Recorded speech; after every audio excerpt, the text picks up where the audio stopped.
Welcome back, everybody. Episode 4, which means that you've enjoyed this enough, you've been able to follow along, and that's good. I'm glad to have you here. Today we're going to go over the most powerful thing, literally the most powerful thing there is you can do in Lightroom, and that's local adjustments. That's the way that you really craft your style. There's going to be 3 of them. I'm just going to teach you the basics today.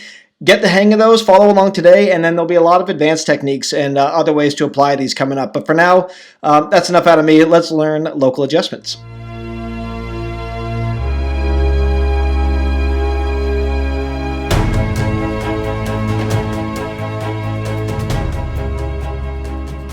We are in Lightroom, and I wanted to do a different photo than the one we've been working with because I was kind of sick of looking at it. This is also on the Oregon coast. We have this really interesting natural, I don't know what you call it, arch bridge here. Just a really cool sea stack, and that's sort of the hero of our image. So the first thing I'm going to do in this case is use the crop tool and make the shot much more about that feature, because the rest of this to me is kind of negative space. I thought I would like it more, but I don't need my eyes to focus on these big rocks to the side. I want them to really focus in on the hero of the image, which is that cool sort of gateway to Atlantis looking rock formation. So I cropped according to the rule of thirds, which means my horizon's at the third line.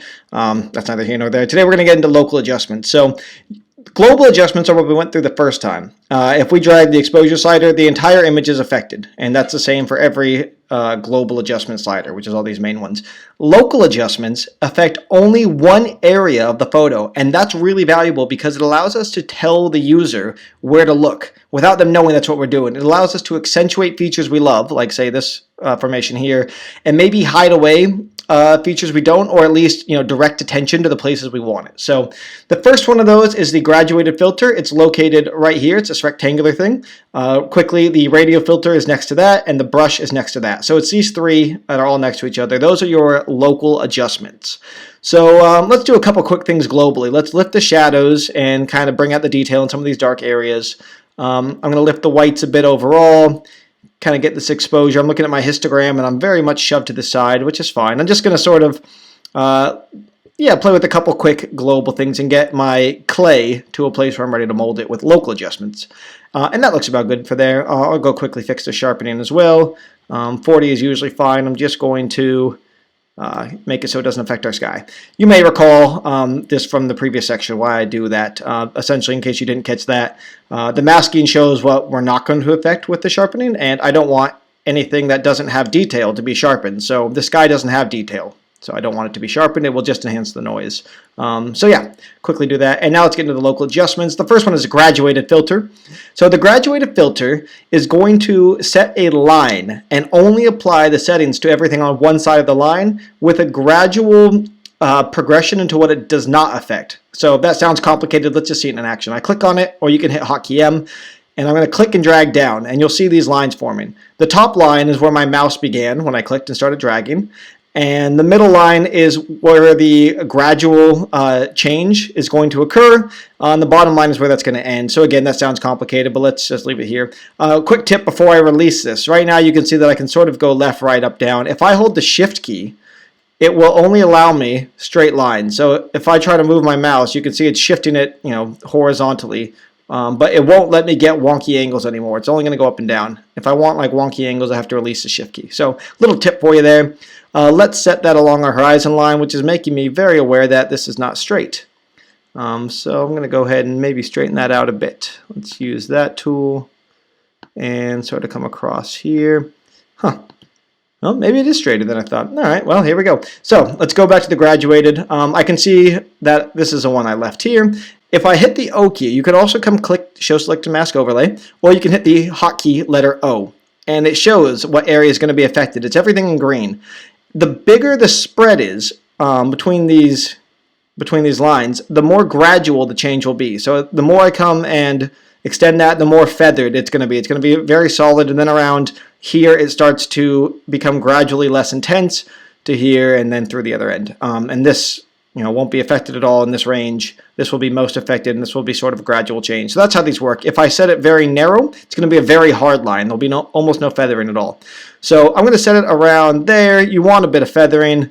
You want the change to be the idea with any processing, you don't want people to know what was processed. You want them to look at it and maybe they recognize that you've done something, but they shouldn't be able to identify that you did a certain thing. You know, if you've gone that heavy-handed, then in my opinion, you've gone too far. So that aside, we've set a graduated filter here, and what that's going to allow us to do is affect the sky very differently from the foreground. So if I drag the exposure down, you can see that it's mostly affecting this top bit and starting to kind of graduate down here.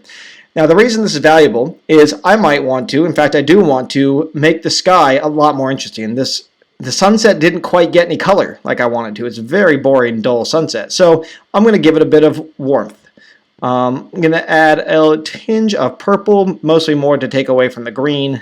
And I'm just going to sort of creep along there. And that already, to me, looks a lot more interesting. I'll show you the before and after. The other way we can do this, if we hit delete, it's going to get rid of that graduated, and then Command Z to undo that. Now that's not looking exactly natural yet, but that's all right. That's that's step one for me. Now that's the gradual in action, and you can make the graduated filter in action. We can make as many of these as we want. If I hit the new button, I can come down again, and maybe I want to affect this top layer differently from the middle, and I can sort of bring that exposure down, and maybe I'll bring some purples in so that there's some color differentials in the sky.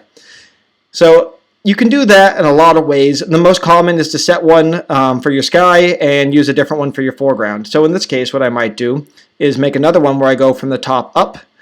I'm going to hit Command or Option, and you can see right here it sets to reset. I'm going to reset that because I don't want the same one, the same settings applied. I'm just going to lower the exposure down below. And the reason I'm doing that is I want your focus right here in the hero section of the image, these rocks and this formation. I don't need you to spend any time looking down here, so I'm going to darken that. All right, the next local adjustment we're going to use is a graduated filter. A radial filter. So the radial filter is this circle here. If we click on it and we click and drag, we can drag out or up, and we're making an oval or a circle. If you want a perfect circle, just hold the Shift key and it will keep it as a perfect circle. Otherwise, release that and you can form any oval to circular shape that you want. What I'm going to do here is I'm going to sort of stretch this across the horizon because it's very hazy in this layer right here. It's not as hazy in the foreground, but as it gets into that distance, you're getting that haze coming in. So I'm going to just use some dehaze along just that section, and now you can see that starts to kind of blend in a bit more naturally with these other rocks. And what's great about the radial tool is it's got a nice soft feather. Again, if I hit Show Selected Mask Overlay or the letter O, it's going to show us the section that's being affected, and it's just this part inside. What's nice is we have a very feathered feel. You can't tell where this was. You can control that. So if I turn the feathering to 0, it's going to be a very hard line, and you'll be very obvious. I'll turn the masking off, and you can see very clearly where that effect has taken place. It's not very natural at all. If we go all the way to 100, it's almost going to be too much. I like it to sort of stretch all the way along here. This works. This is actually all right. I might keep it here, but usually I'm in the 50 to 100 range. Sometimes I will come down to, like, say 25. But I almost never go below that because, as you can see, the line is just too harsh. I spend most of my time in the 50 to 100 range. Really, the 50 to 75 range is where I live. So if we take that back to 50, that looks nice and natural. Actually, I'll go up to 67. All right. The idea, like I said, is you shouldn't be able to tell what I've done. If you looked at this image, you wouldn't be able to say, oh, he dehazed it, because it was done with subtlety and just in selective areas. But again, notice that only affecting the dehaze here is really all we want to accomplish. We've now balanced this image. So yeah, that's a very effective way of doing it. Now, before I move on from radials, the other thing worth noting, I'm going to make a new one here, and I'm going to create a vignette, not using the global vignette, but using a personal style that I use. So in this case, I have a lot more negative space at the bottom here that I don't mind darkening than I do at the top. So what I'm going to do is kind of offset this, and I'm going to go to invert. What that's going to do is, instead of selecting everything inside, or affecting I should say, it's selecting everything outside of that. And this is an example where I might turn that feathering down a little bit. I'm going to try like 35 or so because it's bleeding a little bit heavy into the rocks and stuff. And I might also extend that. Oops, I probably shouldn't have clicked done because I wasn't done. So let's get that back, and we can just drag these to give us a bit more space, turn off the mask overlay so that green isn't there anymore. And all I'm going to do is bring the exposure down, and it sort of creates a vignette. What I might also do is I went a bit too big. I'm going to drag these in from the sides a bit. And that works a bit better. Okay, cool. So what we have now is a very subtle way of forcing your attention into just this section. And we did that because our eyes are drawn to contrast and brightness. So the heaviest contrast and the most bright part of the image is right here. We did that by darkening the outside, the corners, the negative space, the stuff that wasn't very interesting anyway. So that's a couple effective uses for radial filters, but there's plenty of them. That's the tool I use most often. The brush is the last one, and this is literally just, you can paint anywhere you want and affect just that area. I'm going to make this one very noticeable. I'm going to turn the flow all the way up. Think of flow and density as to how much ink is in your, or how much paint is in your brush. This is, at this point, heavily like just soaked in paint. I'm going to turn the exposure all the way up so you can see what happens. If I paint a line at 100% flow, 100% density with heavy exposure, you can see that it's a very thick, non-subtle line. If I turn that flow down to 50, we'll do it again, just about 50. You can see it's about half as, I don't know, dense. And if I go all the way down to 0, you'll probably barely be able to see that I've even painted this stripe. Yeah, it doesn't show up at all. If let's go to like 20, and we'll do that one more time. Yeah, you can just see the difference, and that's what the flow and the density do. I leave my density at 100. I just adjust the flow because essentially I'm telling it how subtle I want the change to be. I tend to leave the flow somewhere between 25 and 50, 20 to 50 range, because I want subtlety. Now let's show you an example of how this would be applied.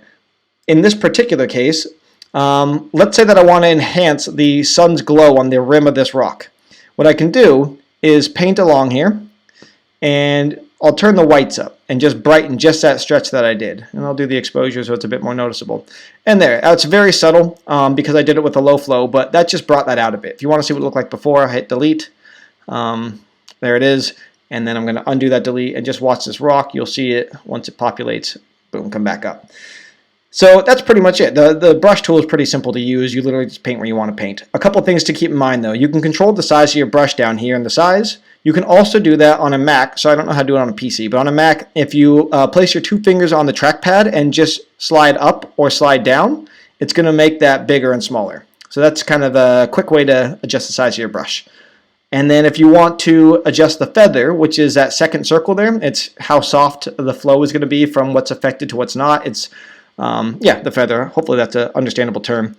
I'll just show you that too. Why not? We're here. We're learning. I'm going to paint a line here, and let's make that a bit stronger. So if I paint a line, that's with a heavy feather. You can see that it mostly affects that middle circle layer, but it also has a bit of a graduated feathering beyond that. If I turn the feather all the way off, you'll see it's just a hard line with no feathering on the outsides. So feathering is usually something you're going to want to use. It keeps it subtle, and that's almost always our goal. The last thing to mention with this is this auto mask checkbox here is extremely important. What that does is it tries to detect what color or luminance or what feature you're trying to actually paint on and stay within the edges. Paint within the lines. So a very easy example. I'm going to turn that off. I'm going to keep our flow way up. And I'm going to turn our feathering up a bit here. And just so you can see very visibly, I'll turn the exposure way up. So if I am trying to paint just the inside of this rock and not bleed into the sky, because I don't want to increase the white, the light of the sky, I just want the rim of this rock. If I paint along here with masking off, you can see that anything that bleeds on the outside is going too far. It's bleeding into my sky. That's a simple way of saying it. However, if I turn the auto mask on and I try that same thing, what you're going to see is even if I kind of creep in, it has prevented me from going outside, of that line. So I'm doing this one-handed here. So you can see that it's kept everything within the boundary. That's with the auto mask on. So it does a good job of that. The difficult thing, if I turn the mask on, it might be more clear. Not in this case. Sometimes it might not allow you to paint onto the black as well. So a lot of the times what you'll do is you'll paint the edge, or you'll brush the edge with auto mask on, and then you'll turn it off and you'll get the insides so that it affects everything equally. So it's not sitting there trying to guess what tones you want. So obviously none of those are actually things we do. This is just a demonstration purpose. Let's show you how we'd actually use that in this particular photo, and then we'll take you out of here. If I wanted to enhance the sun here, because I noticed that this has some nice light on it. This gets a bit, but it's kind of muted. I want that to stand out. Anywhere that I see sun, I'm going to want this to stand out a bit. I want to accentuate that. So I'm going to take my flow down a bit because that's just too aggressive. And I'm going to put the auto mask on because I don't want it to bleed into my water. I only want it to be on the rock and only on the yellowish tones, not on the dark tones. So just where the sun is affecting it, I'm going to sort of paint in there. I'm going to increase the warmth and the whites and sort of give it a bit of that sunlight glow. I'll do the same for this section here and this section here. Hopefully, there it is. Okay. And I think that was a bit overdone. So now, oh, next thing I should mention, I'm glad you stuck around, guys. If you hold the Alt or Option key, you'll see that plus turn to a minus. That's going to unbrush whatever we go with next. So if I'm holding the Alt or Option key and I start dragging, same thing, I have the flow and all that down here. So if I want to, maybe, if I think that's too far here on the bottom, I'm just going to brush it back a little bit and sort of come up through there. And that looks a bit more natural to me. If I wanted to completely remove it, I can hold that Alt or Option key, jack my flow all the way to 100, and if I brush along here, it's just going to undo that brush. So I'm going to hit Command Z to undo that because I kind of liked how it looked before. And there we go. I'm going to hit done. So guys, all I've done really here is used a combination of my local adjustments. And if we look at the before and the after, we have really changed the entire feeling of this photo, and we can do a lot with this. This is as far as I want to take you today. I want you to get the hang of the basics of it. But stay tuned, subscribe to this channel. I have a lot of really intricate tips and tricks, a lot of other properties within this that we haven't even touched on. So preset brushes like my Glow 1 that I use all the time. I'll show you that real quick. Use that as a graduated. I'll literally just do it outside the image so it affects the whole thing, and it gives it a bit of a soft glow. It didn't work terribly well in this one, but you get the idea. We have some preset graduated brushes and radials, things like that. There's a color thing down here. There's a range mask. We're going to use all of these eventually, but for now, I'm going to take you out of here. Go practice some of these on some of your own images, and write in the comments if you have any questions. So that's it, guys. That's Lightroom. I'm really happy to say if you stuck it out for these 4 sessions, you're on your own for a little while. You don't have to be. I'm going to have a lot more stuff for you. I have a lot of advanced tricks and some techniques and some considerations to developing your personal style and how I process mine and all that. Plenty of stuff to come. But this is your foundation. If you understood now how to import, process using global and local adjustments, and export, you've made it. You're able to take a picture, a raw photo on your camera, and go start to finish through Lightroom, and you're going to I can't believe how much you're going to watch your photos take life, your style develop. This is a huge step for you. So I hope you've enjoyed this. Subscribe if you, if you're going to be interested in learning some more advanced techniques along the way. If you like my style, if my style is not for you, don't subscribe, and please don't leave a trolly comment either. I don't like those. But anyway, that's it for now, guys. Plenty more coming at you. The next session is going to be on night photography, so some of you will be interested in that, and I'll check in with you then.